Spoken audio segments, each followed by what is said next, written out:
स्वभावचिन्मयानन्दं कृपापूर्णं जगत्पतिं हरिषड्वर्गजेतारं नित्यानन्दगुरुं भजे स्वभाव.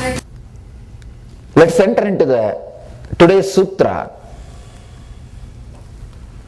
Then we'll understand how to internalize, how to experience what Mahadeva is talking about. Devi, imagine Sanskrit letters in these honey-filled awareness. First as letters, the more subtly as sounds, then as most subtle feeling, then leaving them aside, be free. Devi, imagine Sanskrit letters in these honey-filled foci of awareness. First as letters, the more subtly as sounds, then as most subtle feeling, then leaving them aside, be free. Because Shiva is talking to Devi, is saying Sanskrit letters. You can use even English letters, nothing wrong. Any language in which you think, but decide the language in which you think. Here Mahadeva is giving a beautiful technique.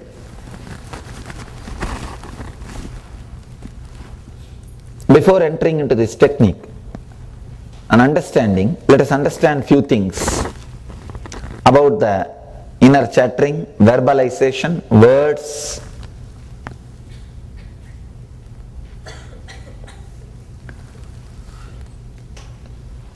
You go through so many different layers of conditioning in the so-called civilization. When you are brought up, you go through so many layers of conditioning. The first conditioning is language. That is why people die for their language. They think language is part of them. They don't understand. It is just a way or method to communicate. I have seen, especially in India, 18 accepted language. If you see the Indian rupee, you will see in 18 language it is printed. And around 300 language with script. More than 2000 dialect without script. I have seen fools dying for language. And these politicians also encouraging it. Just for the sake of politics. A language is just created to communicate. Of course, there are one or two languages created for little higher purpose, better purpose.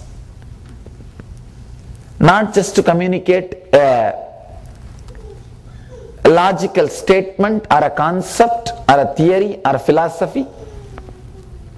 They have created some languages to communicate particular kind of sounds. For example, Sanskrit is not just linguistic, it has got phonetic importance also. It is not created just to convey few sounds, it was developed to create certain kind of vibrations also.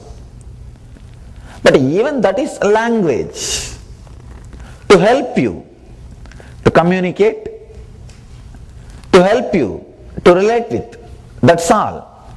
Even Sanskrit is created to communicate a particular science. Language is just utility.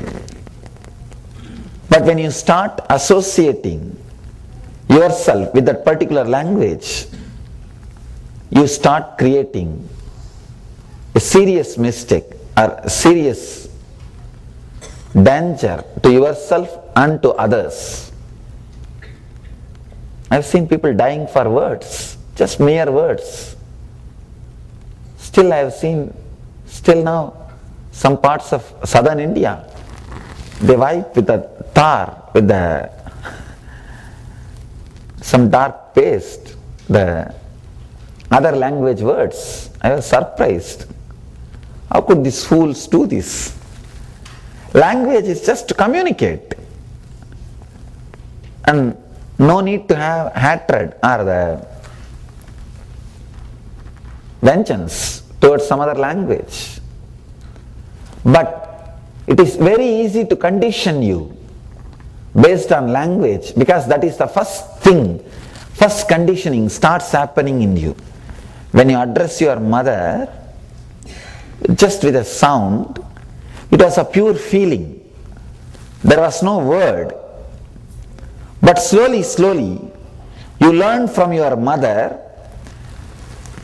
the sounds and the common agreed meanings to that sounds. Understand? Language is nothing but an agreement made among a group of people.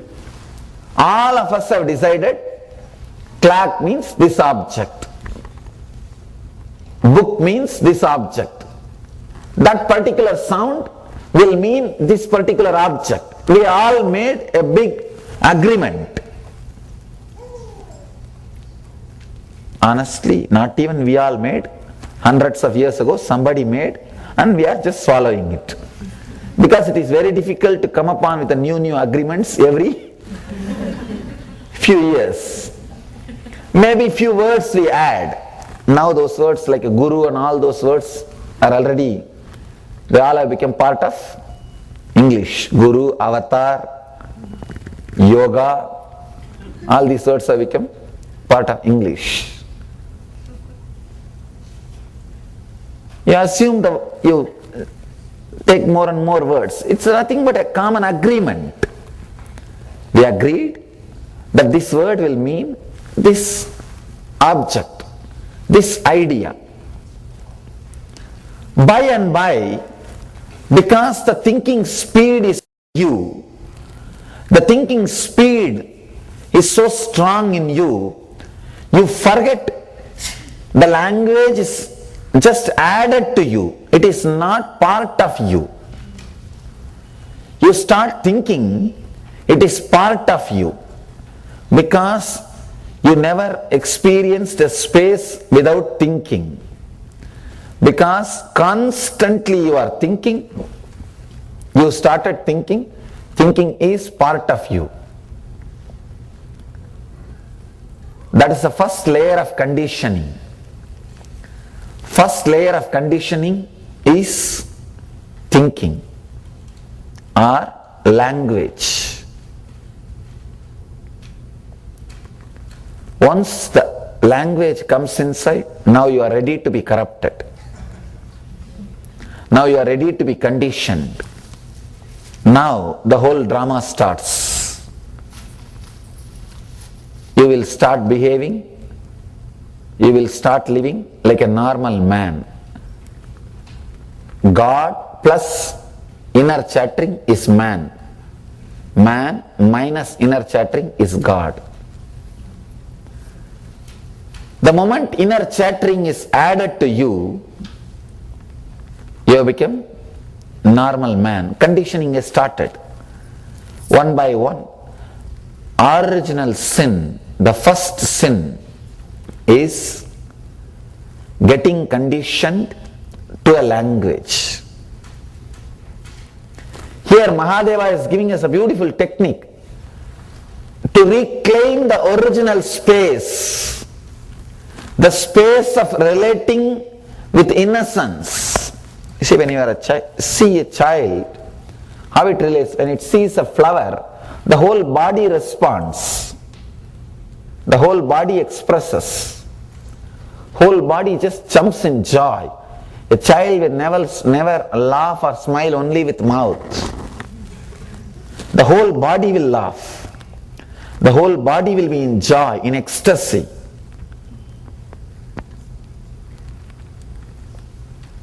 When you are conditioned for language, you are localized. Your energy is localized. You are no more living, expressing. The whole thing is reduced just to few things. Mahadeva is teaching us to come back to that innocence, that joy, that experience. It is beautiful to use words. communicate certain things. Even now I am using words to communicate. It is beautiful. But it is beautiful if you know how to relax from words also at certain points, at some time. But if you can't switch off that constant radio which is going on in your ears, it is not entertainment anymore. See, entertainment is entertainment if you can stop when you don't want. If you can start when you want. You can neither stop nor start, it just goes on. Then what it means? Mother-in-law. Not entertainment.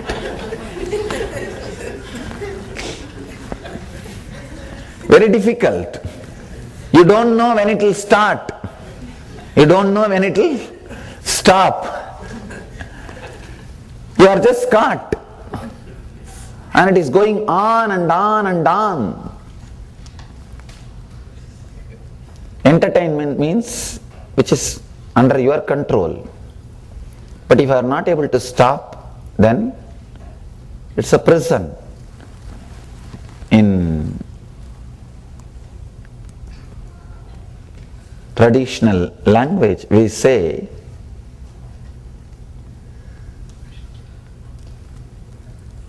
as long as you have the freedom, you have the conscious decision, you have a choice, even the hell can become heaven. If it is not your choice, if it is forced on you, even heaven will be hell. That is why we say God gives you the freedom to be in bondage.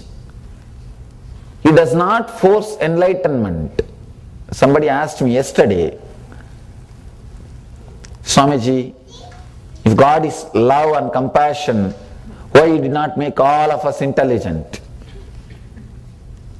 See, He gives you the freedom to choose.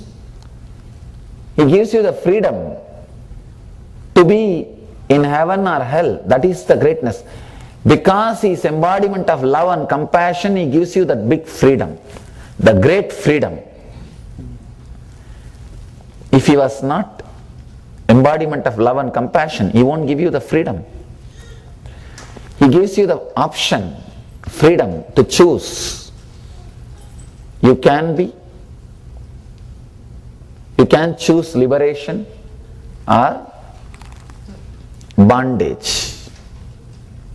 He doesn't force things on you. He expects you to have the freedom, to have bliss, choice, decision making, the power to will, sankalpa.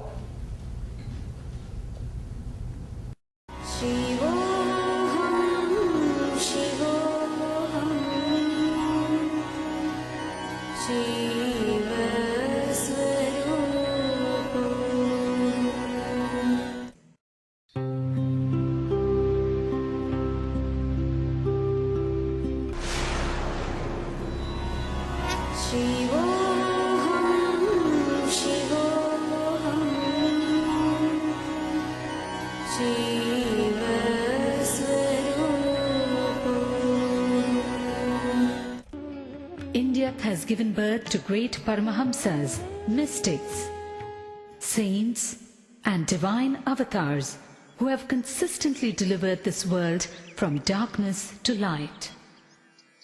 One such enlightened master, exuding divine grace, overwhelming compassion and unfathomable spiritual knowledge, all at a very young age, is Paramahamsa Nithyananda. Koti Surya Swarupinam Ananda Ganda Ishwaram Bhakta Hridaya Nivasinam Nithyanandam Namostude. Koti Surya Swarupinam Ananda Ganda Ishwaram Bhakta Hridaya Nivasinam Nithyanandam Namostude. Nithyananda was born as Rajashekharan, the second son of his parents Arunachalam and Lokanayaki in the temple town of Tiruvannamalai, South India. 10 days after he was born, the family astrologer predicted that Rajashekaran would grow up to become a Raja Sannyasi and guide the world, something his parents were not happy to hear. At the age of 10, Rajashekaran was initiated by Raghupati Yogi. In his moment of initiation, Rajashekaran was blessed with a vision of Parashakti. He went home and carved the vision he had in soapstone.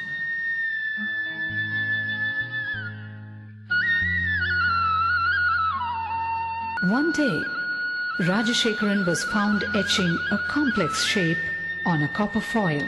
It was the sacred Shri Chakra. The Shri Chakra is believed to be a diagrammatic representation of the cosmos. Sri Ramana Maharishi, Sri Ramakrishna Paramahamsa and Sharada Devi were sources of inspiration for young Rajashekaran. At the age of 12, on the sacred day of Buddha Purnima, Rajashekaran had an intense encounter with the divine, an out-of-body experience that was to change the course of his life.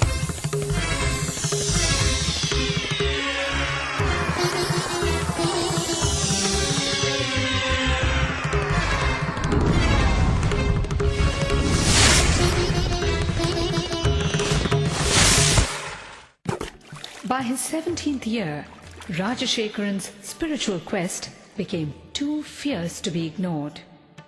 He left home on a journey of arduous self-discovery with no assurance whatsoever, but only a glimpse of the divine he received at the age of 12.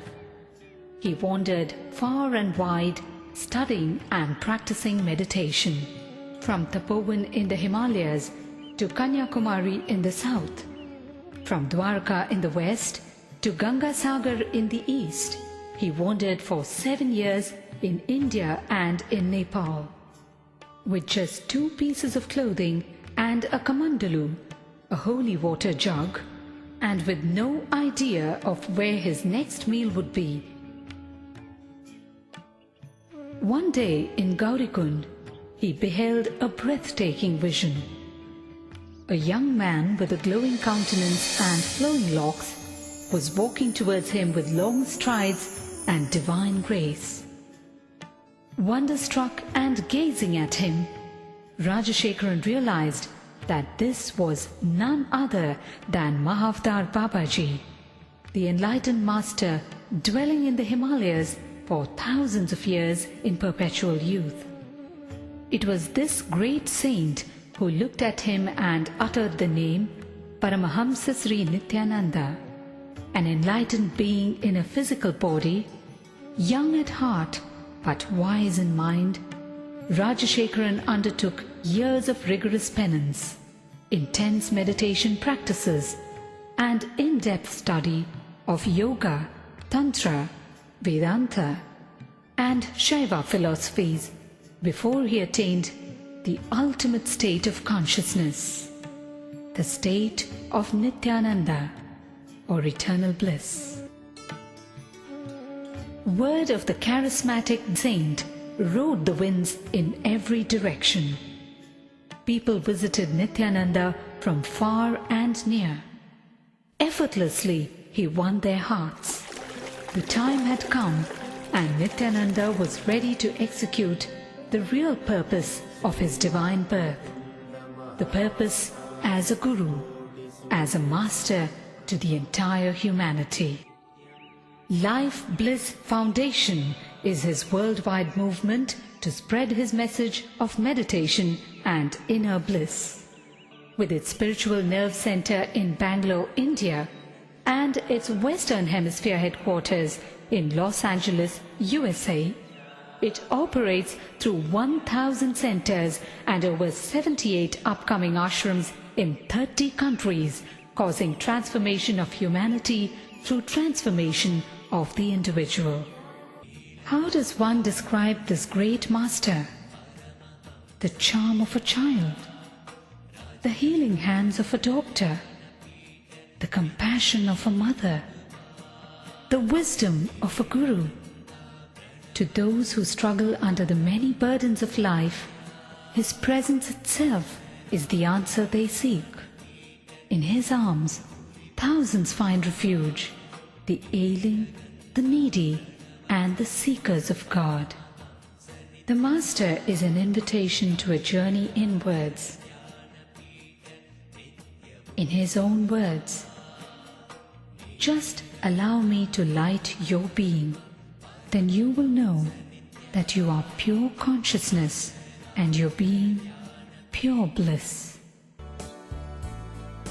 Nityam Sharanam Gacchami, Dhyanam Sharanam Gacchami, Anandam Sharanam Gacchami, Nityanandam Sharanam Gacchami.